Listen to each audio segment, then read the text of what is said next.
Pembahasan A. Definisi korupsi. Korupsi berasal dari bahasa Latin corruptio dan dari kata kerja corrumpere yang bermakna busuk, rusak, menggoyahkan, memutarbalik, menyogok, atau rasuah. Istilah korupsi yang telah diterima dalam perbendaharaan kata bahasa Indonesia adalah kejahatan, kebusukan, dapat disuap, tidak bermoral, kebejatan, dan ketidakjujuran.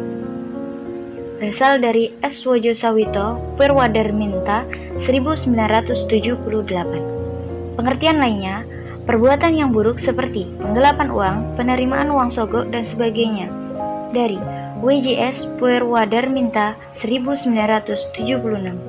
Selanjutnya, untuk beberapa pengertian lain disebutkan bahwa dari Ali 1998, yaitu 1. Korup, artinya busuk, suka menerima uang suap atau sogok, memakai kekuasaan untuk kepentingan sendiri, dan sebagainya. 2. Korupsi artinya perbuatan busuk seperti penggelapan uang, penerima uang sogok, dan sebagainya. Dan yang ketiga, koruptor, artinya orang yang melakukan korupsi. B. Definisi korupsi menurut para ahli. 1. Menurut Ibnu Santoso, dalam buku Pemburu Tikus-Tikus Otonom, korupsi adalah sebuah tindakan yang salah serta merugikan baik orang lain maupun negara. Dari segi semantik, kata korupsi berasal dari bahasa Inggris corrupt, dari perpaduan dua kata dalam bahasa Latin yaitu com yang berarti bersama-sama dan rumper yang berarti pecah atau jebol.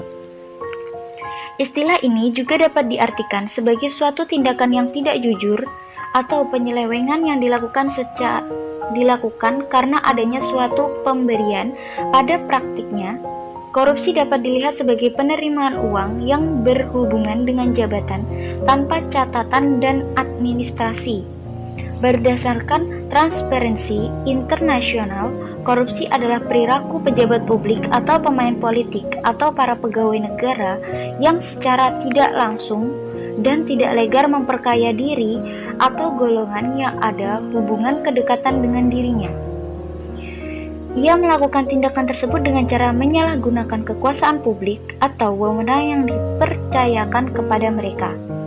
2. Menurut Johnson, pengertian korupsi menurut Johnson adalah tingkah laku yang menyimpang dari tugas-tugas resmi dalam peran sebagai pegawai pemerintah yang dipilih ataupun diangkat karena kekayaan yang dianggap milik sendiri atau pribadi, keluarga dekat, kelompok, atau perolehan suatu status atau melanggar peraturan terhadap pelaksanaan jenis-jenis tertentu dari pengaruh yang dianggap milik sendiri. C. Definisi korupsi menurut undang-undang.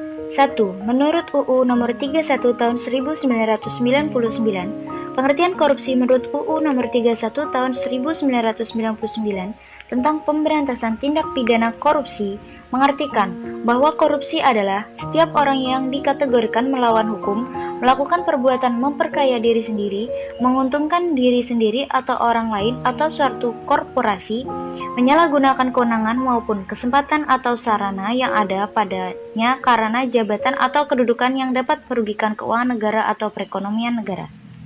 2. Menurut UU Nomor 20 Tahun 2001, pengertian korupsi menurut UU Nomor 20 Tahun 2001 adalah sebuah tindakan melawan hukum dengan maksud memperkaya diri sendiri, orang lain, atau korupsi yang berakibat merugikan negara atau perekonomian negara.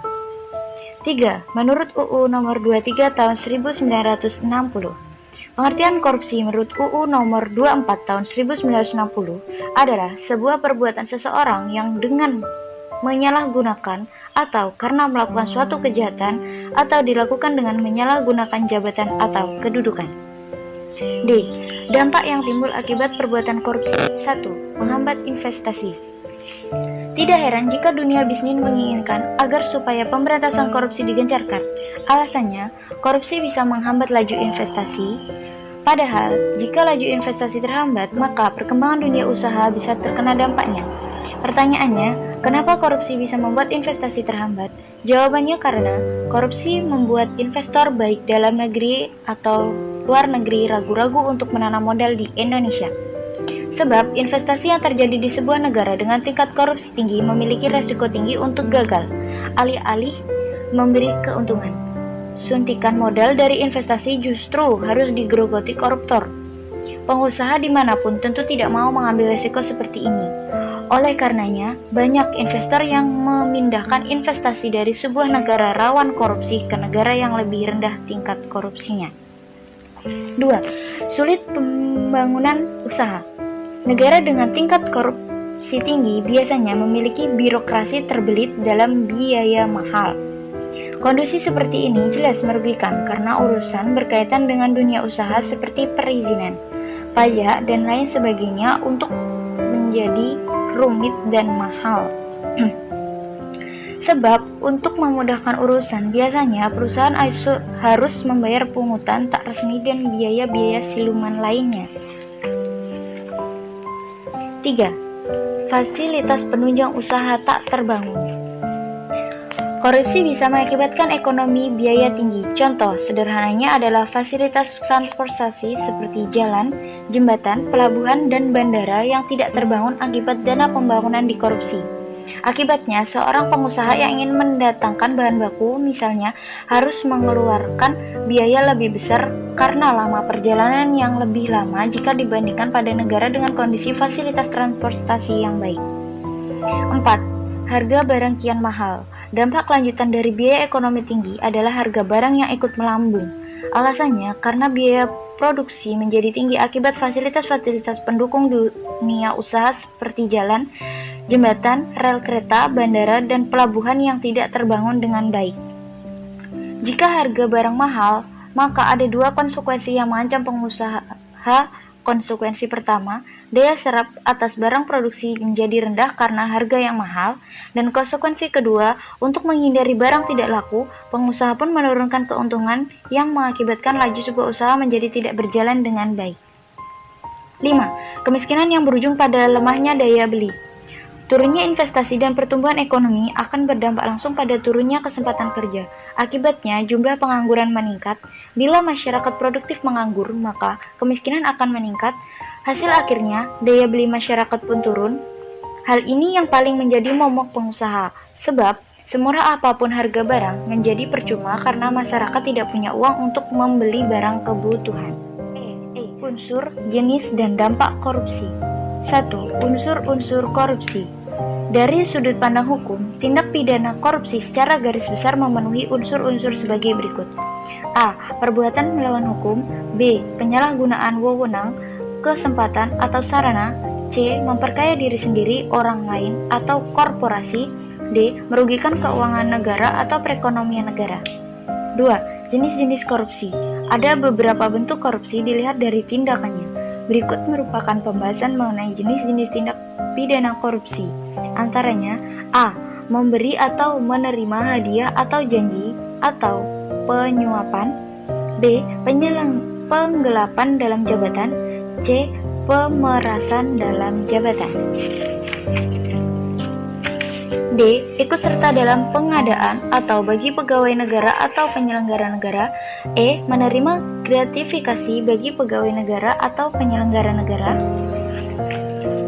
3. Dampak dari perbuatan korupsi. Korupsi tentu menimbulkan banyak dampak negatif. Berikut merupakan beberapa dampak dan efek korupsi, diantaranya A. Merugikan keuangan negara dan ekonomi nasional. B. Menghambat pertumbuhan ekonomi dan mempengaruhi operasi bisnis, lapangan kerja, dan investasi. C. Mengurangi pendapatan pajak dan efektivitas berbagai program bantuan keuangan. D. Menurunnya kepercayaan terhadap hukum dan supremasi hukum, pendidikan, dan akibatnya kualitas hidup, seperti akses ke infrastruktur hingga perawatan kesehatan. F. Langkah-langkah untuk memberantas korupsi. 1. Membangun supremasi hukum dengan kuat. Hukum adalah pilar keadilan. Ketika hukum tak sanggup lagi mencegah sendi-sendi keadilan, maka runtuhlah kepercayaan publik pada institusi ini. Ketidakjelasan kinerja para pelaku hukum akan memberi ruang pada tipikor untuk berkembang dengan leluasa. Untuk itu, sangat perlu dilakukan membangun supremasi hukum yang kuat. Tidak ada manusia yang kebal hukum, serta penegak hukum tidak tebang pilih dalam mengadili. 2. Menciptakan kondivisitas nyata di semua daerah. Salah satu rangsangan tumbuhnya tipikor dengan subur adalah kondisivitas semu di suatu wilayah otonom. Kondusivitas yang selama ini dielu-elukan adalah kondusivitas semua belaka. Kejahatan korup terus tumbuh dengan subur tanpa ada yang menghentikannya. Bagaimana suatu otonom daerah semestinya dikatakan kondusif, yakni daerah yang bebas dari penyakit tipikor bersih, penyelewengan, serta tidak ada lagi tindakan kejahatan yang merugikan bangsa dan negara. 3. Konsistensi para aktivis. Para aktivis seperti LSM harus gencar menyerukan suaranya untuk melawan korupsi. Di sini, peran aktif para aktivis sangat diharapkan. 4. Menciptakan pendidikan anti korupsi. Upaya pemberantasan korupsi melalui jalur pendidikan harus dilaksanakan karena tidak bisa dipungkiri bahwa pendidikan merupakan wahana yang sangat strategis untuk membina generasi muda agar menanamkan nilai-nilai kehidupan termasuk anti korupsi. 5. Membangun pendidikan moral sedini mungkin. Mengapa banyak pejabat negara ini yang korupsi? Salah satu jawabannya karena mereka bermoral miskin, bertabiat penjahat, dan tidak bermartabat. Jika seorang memiliki moral yang rendah, maka setiap gerak langkahnya akan merugikan orang lain.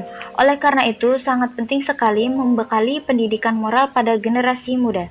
6. Membekali pendidikan religi dan intensif. Semua agama mengajarkan pada kebaikan. Tidak ada satupun agama yang menyuruh kita berbuat pada kerugian orang lain, seperti korupsi. Peran orang tua sangat berpengaruh untuk menumbuhkan kesadaran religi pada anak agar kelak saat dewasa memiliki moral dan mentalitas yang baik.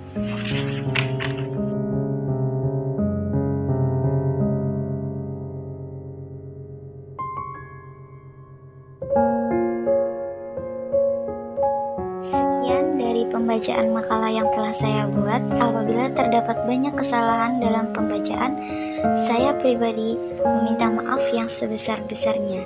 Akhir kata, wassalamualaikum warahmatullahi wabarakatuh.